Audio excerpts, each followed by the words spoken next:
आज की कहानी थोड़ी मिस्ट्री और थ्रिलर की है, जहाँ पे एक हस्बैंड अपने वाइफ से काफी अनोखा रिवेंज लेता है। कहानी का ट्विस्ट सुन के दिमाग घूम जाएगा। कहानी है नॉक्टर्नल एनिमल। इसका मतलब होता है रात में जगने वाले जानवर। इसके नाम की तरह ही मूवी की ज्यादातर घटनाएं रात में होती है। इस मूवी को 2 भागों में बांटा गया है। एक तरफ है वास्तविक दुनिया में चल रही कहानी, तो दूसरी तरफ है काल्पनिक दुनिया की कहानी। कहानी में आगे बढ़ने से पहले मुझे मेरे नए मेंबर गेम हंटर इनका थैंक यू कहना है चैनल का नया मेंबरशिप ज्वाइन करने के लिए। Thank you so much. कहानी की शुरुआत सूजन से होती है। आज उसके आर्ट गैलरी का इनॉग्रेशन होता है।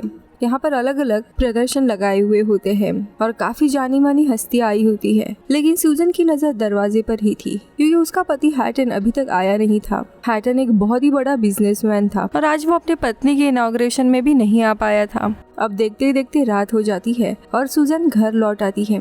पूरी रात वो अपने पति का इंतजार करते रहती है, लेकिन वो घर भी नहीं आता। अब अगले दिन निराश होकर जब वो जगती है, तब जाके उसका हस्बैंड आता है। सूजन उसके ऊपर गुस्सा होती है कि वो उसके इनॉग्रेशन में आया ही नहीं, लेकिन वो बिजी होने की बात कहकर उन चीजों को टाल देता है। काम के आड़ में उसका अफेयर चल रहा था और इसकी भनक सूजन को भी है।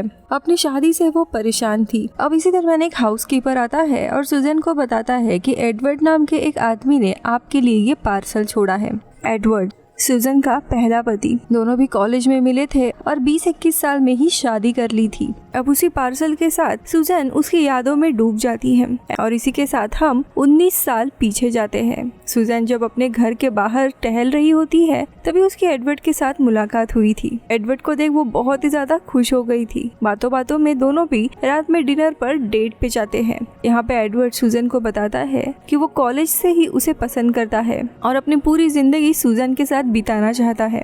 और देखते ही देखते दोनों अपने दिल की बातें एक दूसरे को कह देते हैं। सूजन अपने माँ से बात करती है और एडवर्ड के साथ शादी करने के लिए उन्हें मनाने लगती है, लेकिन सूजन की माँ इसके लिए मना करती है। उनका मानना था कि सूजन अभी छोटी है, उसे जिंदगी को एक्सप्लोर करना चाहिए। वो ये भी बताती है कि एडवर्ड तुम्हारे मुकाबले बहुत ही कमजोर है, ना ही वो कुछ ज्यादा कमाता है। लेकिन सूजन को एडवर्ड से सच्चा प्यार हो चुका था और वो अपनी माँ की एक नहीं सुनती और एडवर्ड के साथ शादी कर लेती है। अब शादी को कुछ साल बीत जाते हैं। एडवर्ड लेखक होने के कारण घर में ज्यादा इनकम नहीं आती थी और इसी बात से सूजन बहुत ही ज्यादा परेशान होती है। और इसी दरम्यान उसकी मुलाकात हैटन से होती है, जो काफी यंग, गुड लुकिंग और रिच आदमी होता है। उसे धीरे धीरे हैटन पसंद आने लगता है, इसीलिए वो एडवर्ड को छोड़ने का फैसला करती है। लेकिन सूजन इस दरम्यान प्रेग्नेंट थी। अब एडवर्ड से छुटकारा पाने के लिए वो ये बात उससे छुपाती है और ऑपरेशन करने का फैसला करती है। इसमें हैटन भी उसके साथ होता है, लेकिन उस बच्चे के पिता यानी एडवर्ड को तो इसके बारे में कुछ पता ही नहीं होता। लेकिन एक दिन से एडवर्ड को पता चल जाता है कि उसका बेबी होने वाला था, लेकिन सूजन ने ऑपरेशन करने का फैसला किया है। अब ये बात जानने के बाद एडवर्ड बहुत ही ज्यादा आग बबूला हो जाता है, क्योंकि उसके साथ धोखा हुआ था। उस बेबी पर उसका भी हक था और उससे बिना पूछे वो बेबी उससे ले लिया गया था। इसीलिए वो फैसला करता है कि सूजन का मुंह वो कभी भी नहीं देखेगा। ये थी उनकी आखिरी मुलाकात, जिसके बाद आज 19 साल के बाद एडवर्ड ने ये पार्सल भेजा था। ये उसी की लिखी हुई किताब है जो उसने सबसे पहले सूजन को भेजा था।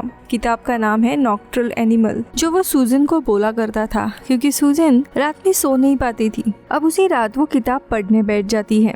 उसी के साथ हम अब काल्पनिक दुनिया में चले जाते हैं, यानी एडवर्ड ने लिखी हुई कहानी के अंदर हम एक फैमिली को देखते हैं, जिसमें टोनी अपनी पत्नी लॉरा और बेटी इंडियाना के साथ कार से कहीं जा रहा होता है रात के समय। तभी एक दूसरी कार टोनी के कार के बगल में चलने लगती है और उसके अंदर बैठे हुए 3 लड़के टोनी की बेटी और उसके पत्नी को परेशान करने लगते हैं। टोनी गाड़ी तेजी से भगाता है कि तभी उसकी कार का टायर पंक्चर हो जाता है। अब उसे मजबूरी में गाड़ी को रोकना पड़ता है। वो 3 लड़के भी टोनी की कार के बगल में ही अपनी कार रोक देते हैं। अब स्टीव नाम का लड़का बाहर आता है और टोनी को मदद ऑफर करता है। टोनी की पत्नी उसके लिए मना कर देती है, मगर टोनी के पास और कोई भी चारा नहीं होता। टोनी अब अपनी पत्नी और बेटी को सावधान करता है कि वो दोनों कार से बाहर ना निकले, लेकिन स्टीव उन दोनों को भी बाहर निकालने के लिए कहता है, क्योंकि उनके बगैर वो गाड़ी स्टैंड पे नहीं लगा सकता था।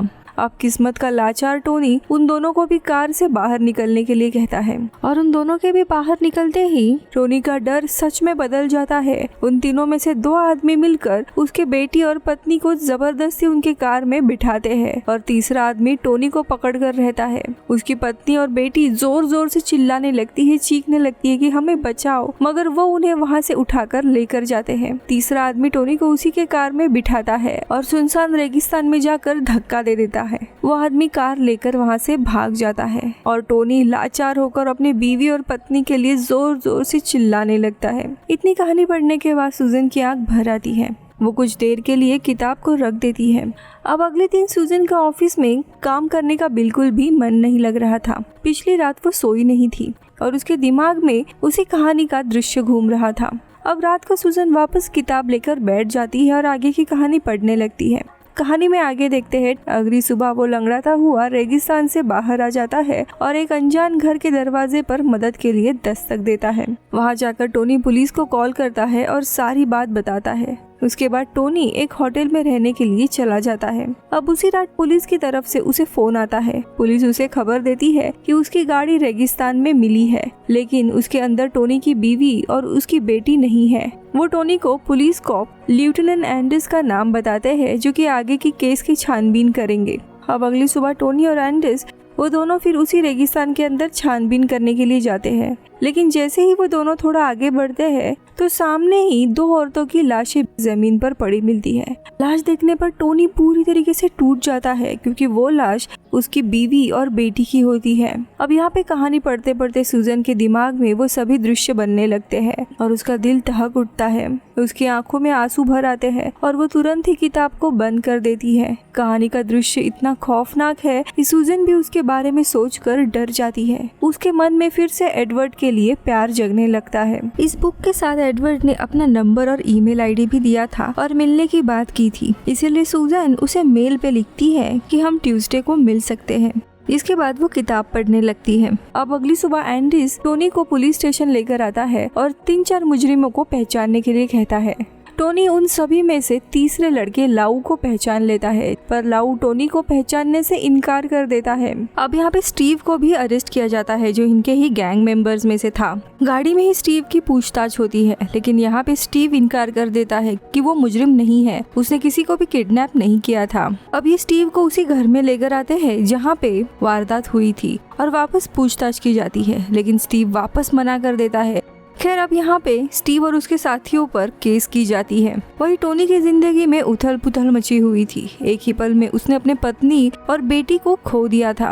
अब यहाँ पे रियल लाइफ में सूजन की जिंदगी ऐसे ही चल रही थी। ज्यादा नींद न आने के कारण उसे कई बार कुछ चीजें याद भी नहीं होती, जैसे कि एक दिन अपने ऑफिस में वो रिवेंज नाम का एक पोस्टर देखती है, लेकिन उसे याद ही नहीं होता ये उसने कब खरीदा। तभी उसकी कलीग उसे याद दिलाती है। वही दिन ब दिन उसके अपने पति के साथ रिलेशन बहुत ही ज्यादा खराब हो रहे थे और शायद इस हाई एंड लाइफस्टाइल में वो स्टक हो गई थी। और तभी उसे एडवर्ड का रिप्लाई आता है कि वो ट्यूसडे मिलने के लिए तैयार है। अब उसी रात वो वापस किताब पढ़ने बैठती है। कुछ दिन बीत जाते हैं और टोनी को पुलिस ऑफिसर एंडर्स का कॉल आता है, जो बताता है कि स्टीव को उसके वकील ने झूठी दलील देकर छुड़वा लिया है।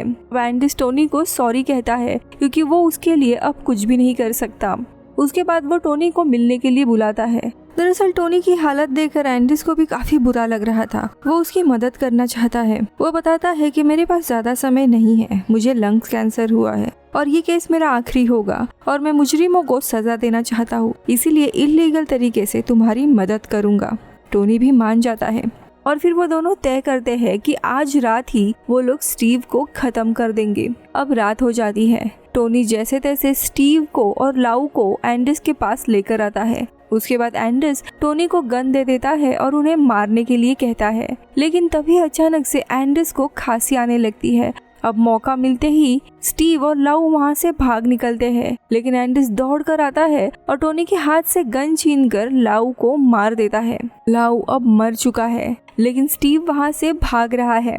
टोनी को अंदाजा आ जाता है कि स्टीव वहाँ से भागकर कहाँ गया होगा। टोनी एंडिस से गन लेता है और सीधा उसी घर में चला जाता है जहाँ पे स्टीव और उसके साथियों ने उसके पत्नी को पकड़ा था। टोनी का अंदाजा बिल्कुल भी सही निकलता है, स्टीव वहीं पर था।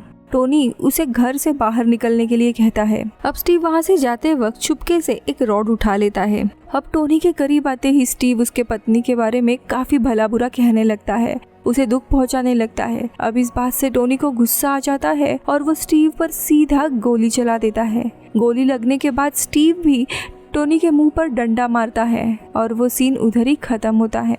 अब सुबह हो जाती है। टोनी खुद को संभालता है और अपनी गन उठाता है, लेकिन उसे कुछ दिखाई नहीं दे रहा था, तो वो लंगड़ाते हुए घर से बाहर निकलता है। थोड़ी दूर चलने के बाद घास पर गिर जाता है। नीचे गिरते ही उसकी गन पेट के नीचे आ जाती है और गोली चल जाती है। इसी के साथ टोनी की भी मौत हो जाती है और एडवर्ड की लिखी हुई कहानी खत्म होती है। पूरी कहानी पढ़ने के बाद सूजन के मन में एडवर्ड के लिए एक अलग जगह बन जाती है। उसे एहसास होता है कि वो कितनी गलत है।